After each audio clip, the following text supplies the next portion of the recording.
Welcome to episode 64 of the danjohnuniversity.com podcast. Thank you for tuning in. Well, we have a question from Simon. Let's just see what Simon says. Several podcasts ago, you mentioned how in a time of fixed weight barbells and wax mustaches, an athlete would utilize and earn their progressions in line with the physical adaptations. When you have fixed weights, you have a 100-pound barbell, you have a 50-pound kettlebell, 50 kilos and 24 kilos. If all you have is that, then you move up in exercise progression. In the kettlebell world, we start off with the swing, basically the kettlebell deadlift, okay? Well, and we could put it on different platforms if you can't lift that and make it easier for you. Once you master, let's say like we're working with a 92-year-old grandfather, great-great-grandfather, and all he has is 24 kilo, well, we might raise that way up and have him just do, high rack deadlifts with it. That's not perfect. And slowly lower that weight down to the floor. Over time, this might not be a perfect example, we'd move to something like the Bulgarian goat bag swing, the different hip hinge swings I teach, so they're non-ballistic.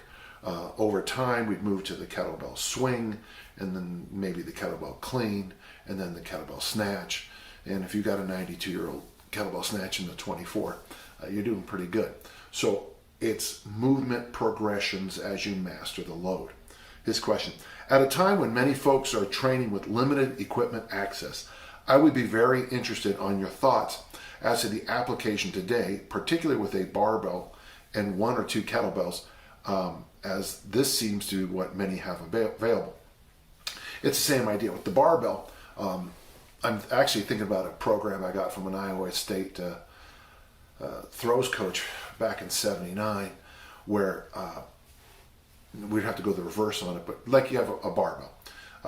You put a weight on there and you deadlift it. And once the deadlift gets easy, you move to the clean high pull. When the clean high pull gets too easy, you move to the clean. When the clean gets too easy, you move to the snatch grip deadlift. When the snatch grip deadlift's too easy, snatch grip high pull, and then the snatch, and then power snatch followed by overhead squat and all that. That's if you only have one load, which is really weird when you think about a revolving barbell, because those come in sets. With the kettlebell, I kind of went over the basics, but I still think there's value to this. Even if you have the best gym in the world, progressing upwards. Otto Arco, of course, the great Rodin's model and a great early strongman, he only had one load and he moved to Turkish get-ups with it. So you can keep taking those progressions as far as you need to. It's a good question, Simon, and it will stay around a long time in our industry. So I still believe there's value to training like the old-time strongmen and keep progressing in movement, not just in load. Thank you. Okay, we have a question from James. This is an interesting question. From where we begin on this question to where we end is interesting. I'm 51 and currently 320 pounds, down from a high of 165 kilos. My weight loss so far has been mainly a result of eating keto. Good. Well, good for you.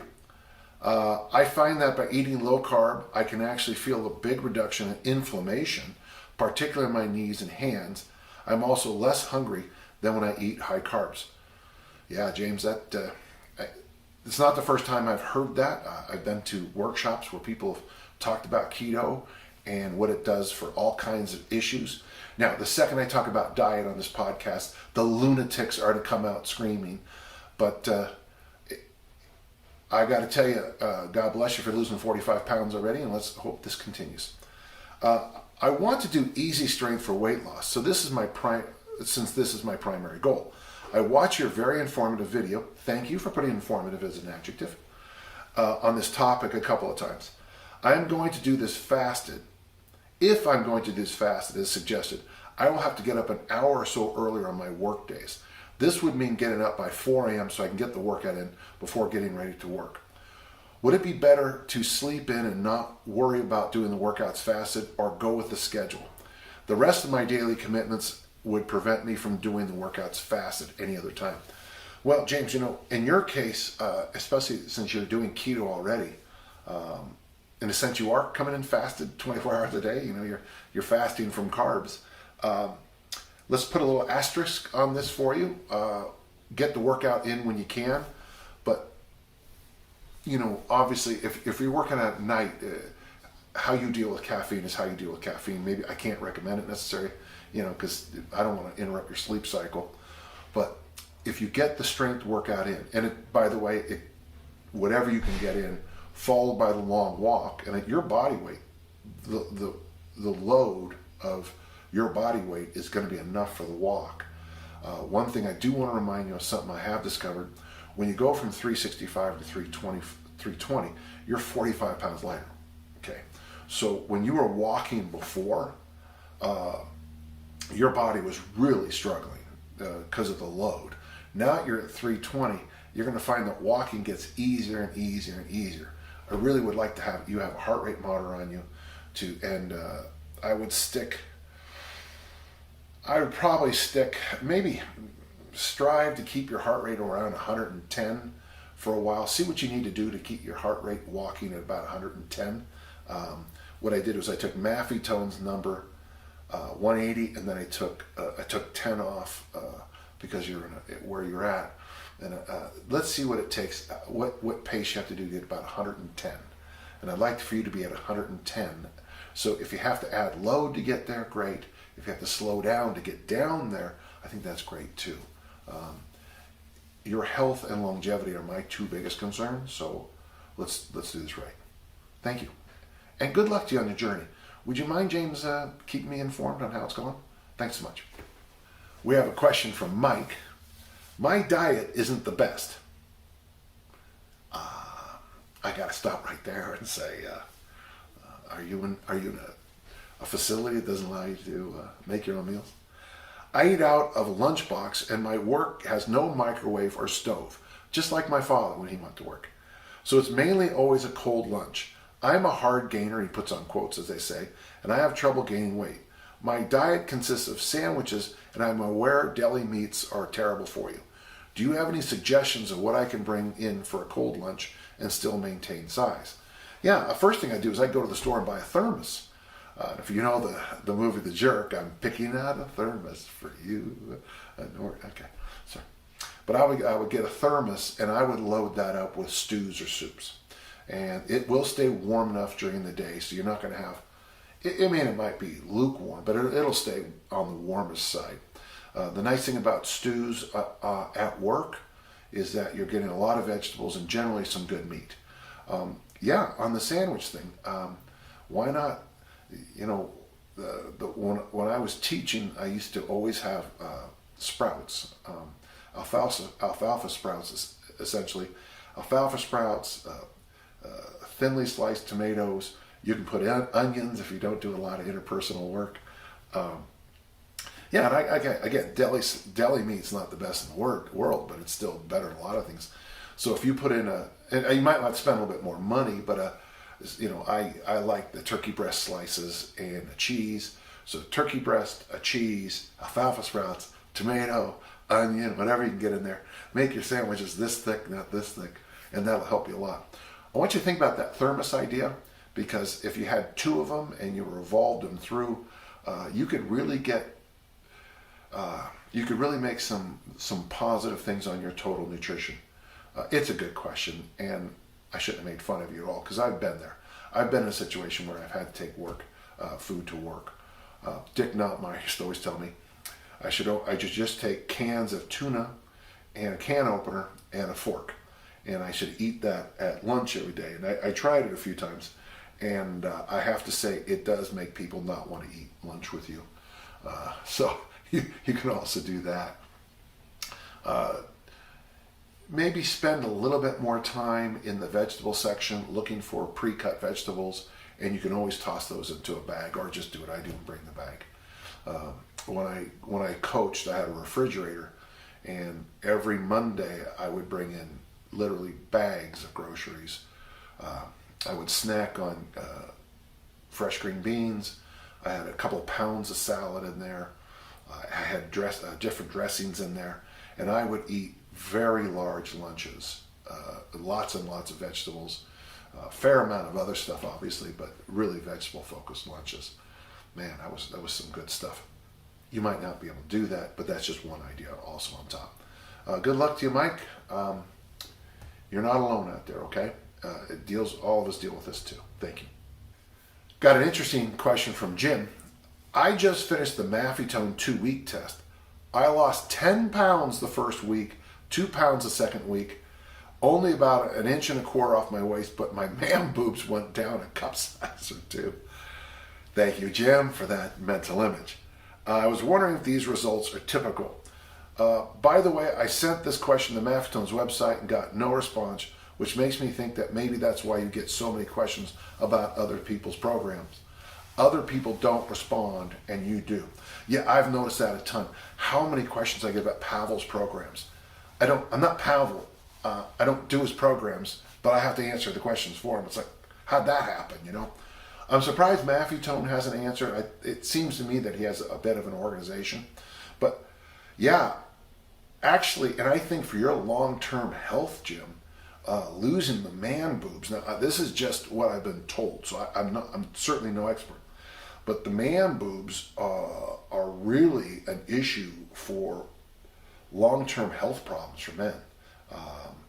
I think it has to do with estrogen, and I want to even say that you might have just reduced your chances for certain kinds of cancers too. The fact that you lost 10 pounds in the first week and 2 the next, it makes me think that I would like you, Jim, to continue on that, the course where then you add in the food a week and see how you respond.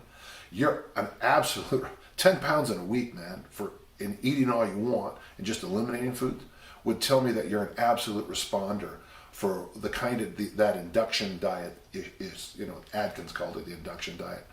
Maffetone calls it a 2-week test. Add a food a week, even take your time, and if you see any of the weight coming back up, that there's your problem right there.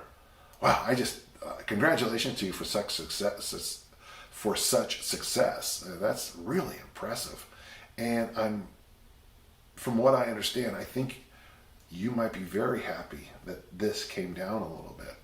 And by the way, there's 1.25 inches off your waist in 2 weeks. People spend a lot of money trying to get those results, so congrats.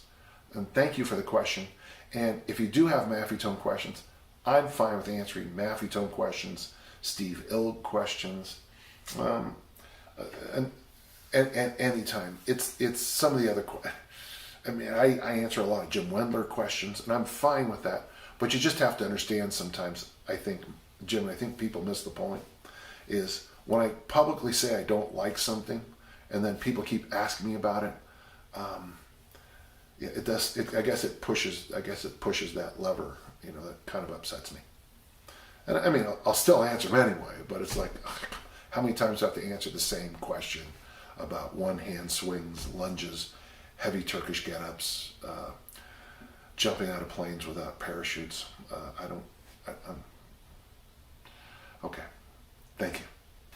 Johnny has 2 questions for us today. How valid is the calorie in, calorie out model in mass building? Well, it's the same as garbage in, garbage out in the computer world.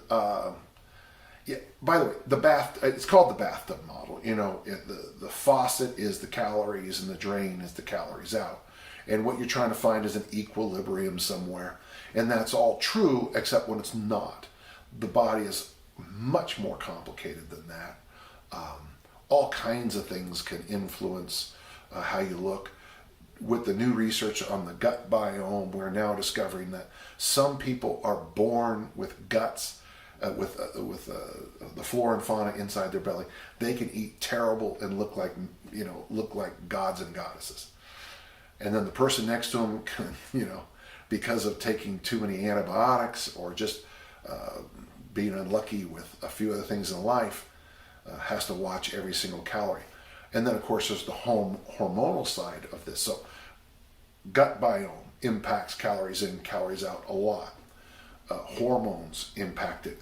If you're under tremendous stress and you have a whole bunch of other things going on, the calories in, calories out model might not work because you might be just a cortisol breeding ground. You're just, like back when I had those necrotic limbs inside me, and I always looked like I had this flush on both sides of my face.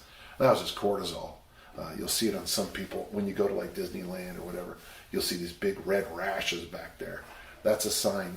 The skin being the largest organ in your body, that's reflecting how much, I've been told, how much damage is going on inside your system. So yeah, it is true. And when it comes to mass building, you do need extra calories. But, it's that's why I'm a big believer in building mass over like 6 weeks. 6 weeks, go in hard on the calories. And just when your body starts to adapt to all of it, you stop and go back to normal. That seems to help. Our second question, what would you recommend as an easy strength program for my 72-year-old mother? She's quite fit, still hiking, skiing, and kiteboarding, but is neither able to do a single pull-up nor a single push-up, and that's fine, and she would like to change that. I did the intervention assessment. Well, thank you, Johnny. You're a smart boy. And she's able to hold a plank for 2 minutes. Your 72-year-old mom can hold a plank, jumps 142 centimeters at a height of 174. So like most people find out after 55, the fast twitch fibers are going. Also, her midsection is less than half her height. Well, good. I mean, this is nice because I would even say, no offense, Johnny, I love easy strength. I love it. But why don't you just get her on a series of machines and start off maybe 4 to 6 weeks with just the general stuff. And even though it's not perfect, leg extension, leg curl, leg press, don't worry. A vertical press, a vertical pull, a horizontal press, a horizontal pull. Those are machines everywhere. Boy, and maybe you just stop there. 7 to 9 total exercises. 3 sets of 8, week 1, 3 sets of 10, 3 sets of 12. Do that one more time. Acclimate her to the world of weightlifting. You want to go up and load as appropriate. And then after those 4, 6, 8 weeks of doing that, however it works out, then I would suggest teaching the hinge, the deadlift, and teaching the squat and the squat family. And I would keep her on those upper body machines for a long time. And the one test I want you to use the most with your mom is that standing long jump. Maybe every 2 weeks, test it again. And don't forget the stand on 1 foot test. I would like you to do that also. You're a good son. Thank you. And it's very nice that you followed up with those other numbers. I would like to see, if you can, do add some farmer walks from the very beginning. It'd be interesting to see her carrying what she can handle for her farmer walks, just what load she can use. And Johnny, thank you. Shane has a question. I've been using the workout generator recently on a 5-day per week frequency. I am curious if the 5-day program goes against the old paradigm of not training the same muscle groups in successive days. For example, should there be a day of rest between pulling movements before you address this movement pattern again? Well, an easy way for you to fix that, Shane, is just ratchet down to 4 days a week and do it that way, or even 3. You should have enough variation in the generator that you should be noticing that you're doing a variety of different pulls throughout those 5 days. If you feel like you're getting redundant, you're doing something too much, either drop out a day of the week totally and stop working out, or just in those areas you feel like I'm going over the top, drop that exercise. I'm a believer that the body is one piece. That comes from John Jerome's work, Staying Supple. It's been a foundational statement of my entire career. And I have no issues. There are certain things I do. Well, you know what? You know what, Shane? I do the basic human movements every single day of the week.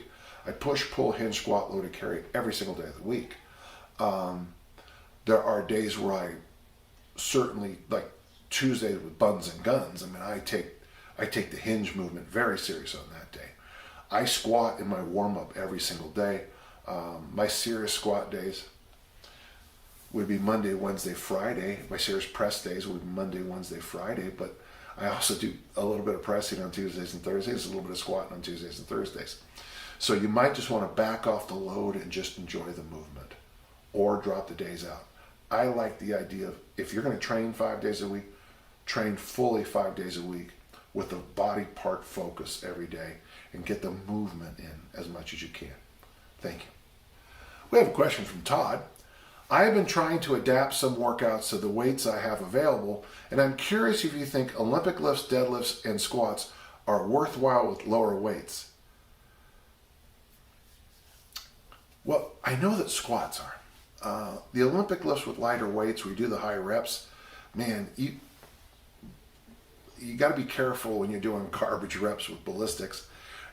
But I would say that the deadlift and the squat, doing the higher reps, is actually pretty good. He goes on to say, I have a cheap barbell that maxes out at 100 pounds. By the way, overhead squats are much more harder than I thought they would be. Yeah, I weigh about 200 and I don't feel very stable during them, even with 70 pounds. That's why I love the overhead squat. If you have a weakness, it'll find it for you. I think I read in one of your books articles that a standard for overhead squats is 15 at body weight.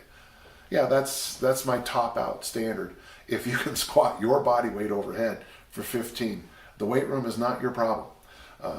The heaviest I've done it at is a 265. That's 120 kilos. Let me tell you, 120 kilos and an overhead squat for 15. I mean, every single joint I had was right on the edge at the end there. My heart rate was through the roof. The amount of tension I had when I put the barbell down, it was whatever the most relieving thing you can do in life. That's what it felt like. It is very difficult. It seems impossible. It's not.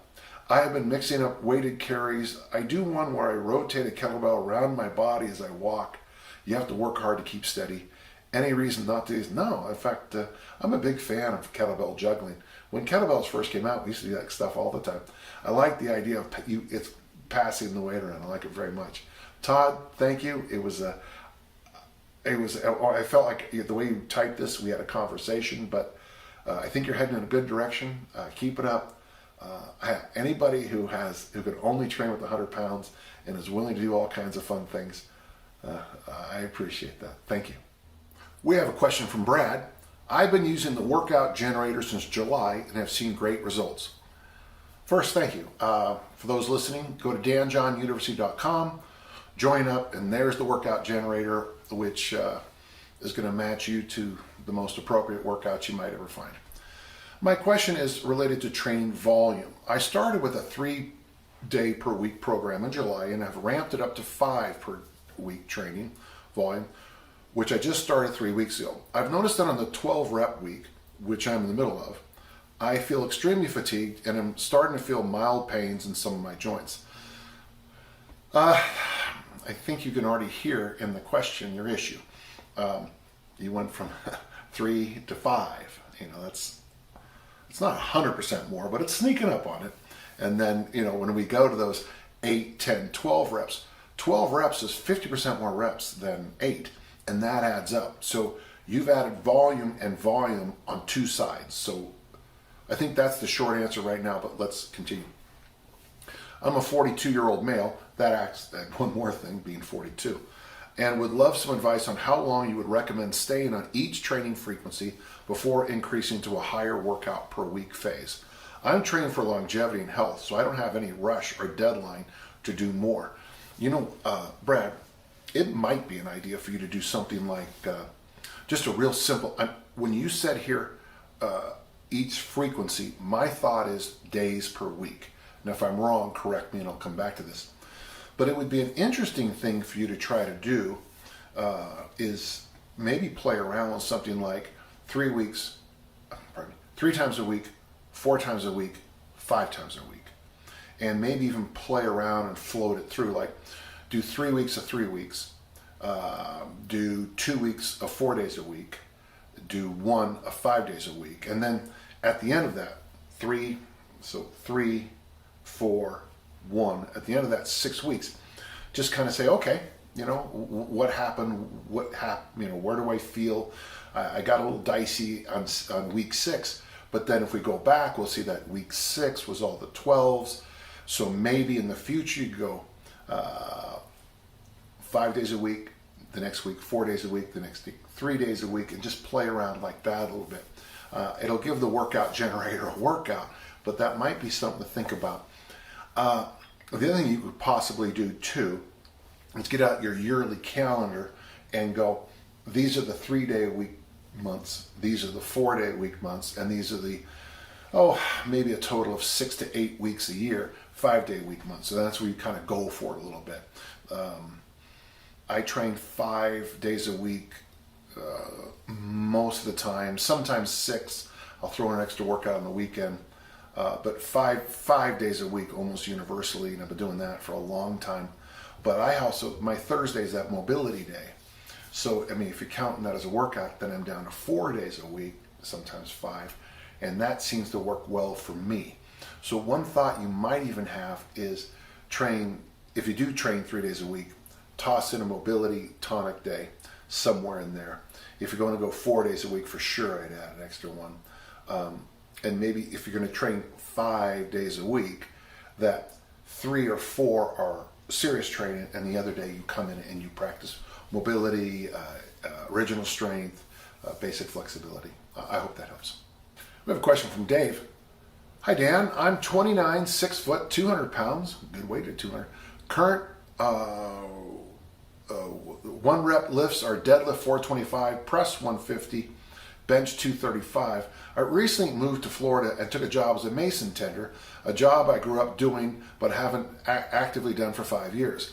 I am wondering how to go about a strength training program after a long day of work in the hot Florida sun, mixing cement and moving blocks.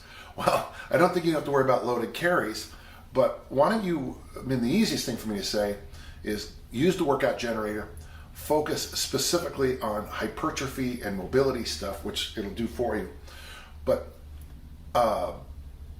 come at it kind of gently while you're breaking into this new career. Again, you're coming back, maybe just 2 days a week training. In fact, if you want, it could be Saturday, Sunday kind of thing. But if you could do a Tuesday, Saturday, or Wednesday, Saturday at first, and then gently move it into 3 days a week, and give yourself time to make adaptations both for the new career and for training. Some of the best training active adults do are 2 days a week programs. This keeps coming up over and over when I talk to people. It's reasonable, it's doable, and you can live every aspect of life. Try to slide up to 3, and be sure this things are cooling off now, but just remember, you're in that humid sun all day long, and then you're going to add training on top of it. There's some things I feel comfortable with you dropping out. If you come right from work, you're not going to need a 3-hour warm-up. You might need a little bit less than the rest of us, okay? Hope that helps. And thank you, and good luck with your new career, and I hope things work out well for you. We have a question from Pete, and this is a question I've seen before, so we'll call this a repeat question. I'm 38 years old, has been active his whole life, cycling, running, doing various exercise programs, kettlebells. Last couple of years, I've not really cared for barbell much, and I've been more excited to train with kettlebells and do easy jogging. Yeah, that's very popular. I've set myself a goal to increase my humble barbell front squat. Even though you're not front squatting, you're making a barbell front squat goal. That's great. Front squat 1 rep max from 80 to 100 in the next couple of months. My body weight is 70 kilos. So he wants to go from a body weight of 70 kilos to front squat 100. I think that's completely reasonable. Squatting has always been my weakness, whereas deadlift is my natural strength. He does a double body weight deadlift without touching a barbell and just playing with kettlebells. I'm kind of in the same place. Deadlifting was an absolute natural for me. Squats was a mountain. I know the barbell is the most obvious answer, but I'd like to see if I can bump up my 1 rep front squat just by training with kettlebells because I enjoy doing them more. I have double 16s, double 20s, double 24s, double 32s, and double 40s. Yeah, I actually think yes, and my answer is going to be yes. Is there any way I could use 2x20, for example, with pause squatting or with a slow tempo to build my 1 rep squat strength? I wouldn't have thought this until I started doing double kettlebell front squats so much. The double kettlebell front squat might be one of those magic lifts. I just did a video on them. I use the double kettlebell front squat to get my heart rate up from my heavy hands walking.